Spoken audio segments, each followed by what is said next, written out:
Hi, this is Joby Provido, and you're listening to Contemplating the Rosary, where we talk about how to pray the Holy Rosary even better.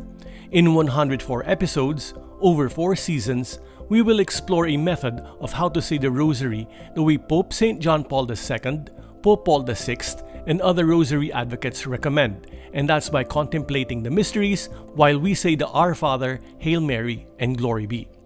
This podcast is based on the book Beyond the Veil, Contemplating the Mysteries of the Holy Rosary, available at Lazada in the Philippines and in print or Kindle on Amazon, wherever you are.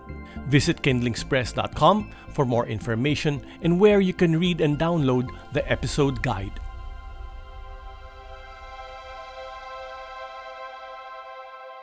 This is episode 32 of the series, the 4th episode of season 2. It's so nice to have you back here listening in on how we can pray the Rosary better. Today we'll explore the third joyful mystery, the Nativity of our Lord. In this episode, let's explore the virginal birth of Jesus. Sometimes we take the virginal birth for granted because of the Christmas revelry each year. And there's nothing wrong with enjoying Christmas. I think we all do. But we shouldn't forget how miraculous was the birth of our Lord. The story of Christ's birth are in the Gospels of Matthew and Luke, but they don't get into the details.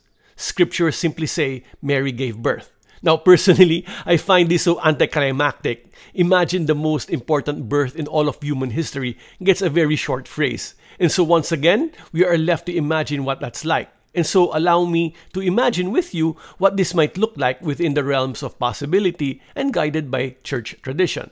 So how did Mary give birth? Jewish law prevents men from touching women who are bleeding, or else they will be deemed ritually impure. So maybe there was a midwife present at the nativity of our Lord. That could be a possibility. If there was, who was it? How did she look like? And can you imagine how blessed that person could be to hold and receive the body of our Lord? But as we continue to explore this, we might come to the conclusion that Saint Joseph was the one who delivered our Lord. But before going to that, and I know it's exciting, let's first revisit again Genesis. After the fall, God told Eve that she and all women would have difficulty in childbirth, and so all women must bleed when giving birth. But, and here's where we see how Mary is different from other women, the dogma of Mary's perpetual virginity alludes that Mary did not bleed at childbirth. See, the toil of childbirth was meant for all those who inherit the stain of original sin. But if Mary was a result of an immaculate conception, then she was exempt from this difficulty at childbirth. In fact, many mystics describe how Mary gave birth to Jesus in a miraculous way that did not injure her virginity. There is this wonderful story of Gideon in the Old Testament that helps us understand Mary's perpetual virginity. In that story, God wanted Gideon to protect his people from the Midianites. God sent an angel to Gideon, but Gideon wasn't sure if he understood correctly, or maybe if it was just hallucinating or not. So he asked God to wet a fleece he would place on the ground and to do it without wetting the ground around it. God did this for Gideon. And when Gideon woke up, it would seem that dew settled and drenched the fleece, but the ground around it remained dry. It reveals that if God can place water in the fleece of Gideon without disturbing the ground around it, God can place a human life inside Mary without disturbing her virginity. If God can do this for Mary during her conception to Jesus, so can He do it for Mary during her birth to Jesus. So our Lord was not born the usual way where blood is involved. And I love how Archbishop Fulton Sheen explains how Mary becomes our mother because of this. He said that in the usual births, a woman becomes a mother solely to her child because that is the bond created by flesh and blood. However, since Jesus is divine, this spiritual birth that has an absence of blood makes Mary also the mother of all those her Son saves, for this is the bond that the Spirit creates. How beautiful that the perpetual virginity of Mary is also for our benefit in this way. Let's now move on to what the Gospels describe. We are told that Jesus was wrapped in swaddling clothes. How ironic again and humble it is that the God who covered the earth with majestic mountains and crystal blue lakes and rivers, this same God who clothed flowers with wonderful colors and velvet petals, is the same God who now lies covered only in swaddling clothes.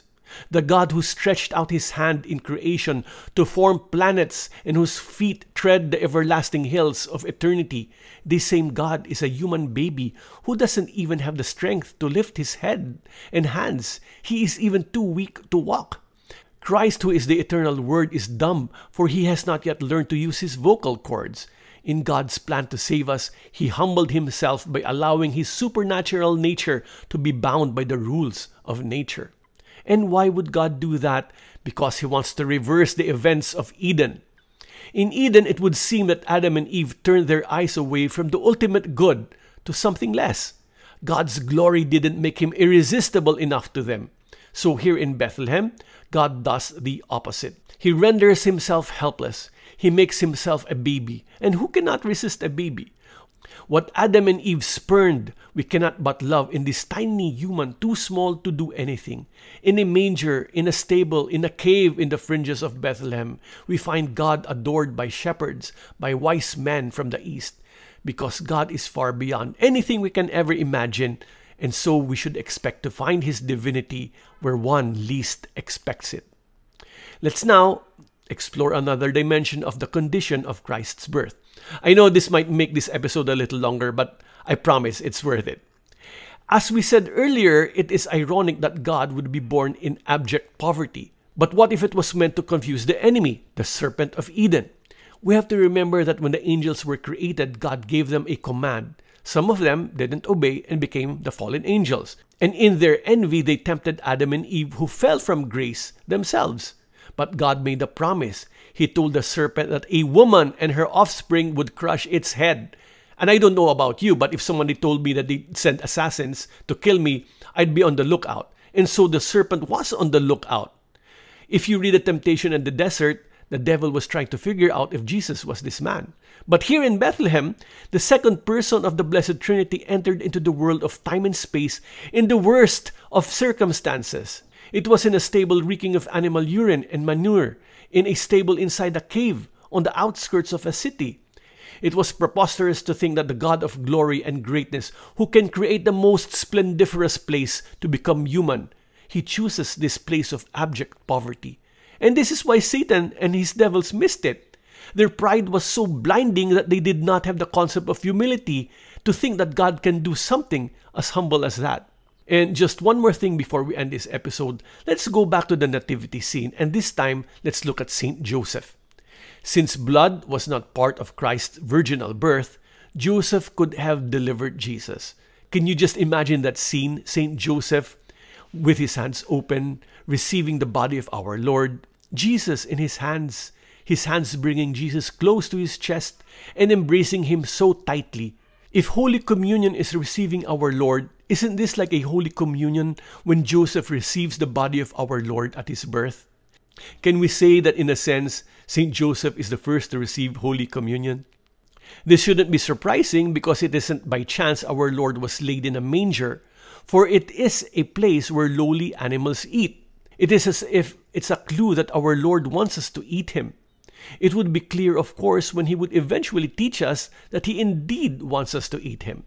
So next time we are at Mass, we might see the altar as a manger where our Lord becomes present so we, who are the lowly animals, can eat him. I just love this part when contemplating this particular mystery. There's so many things to fill our imagination and our emotions. So let's end this episode here and pick it up in the next 2 seasons. Don't forget to like this episode, click the subscribe button and the notification bell icon so you'll be notified when the next episode drops. As always, this podcast has been brought to you by thecatholictalks.com and kindlingspress.com, where you can read more articles on the Catholic faith and find more books on Catholicism. This has been Joby Provido, and I will say goodbye for now, but please join me again next time when we can learn to pray the Rosary better. Bye-bye.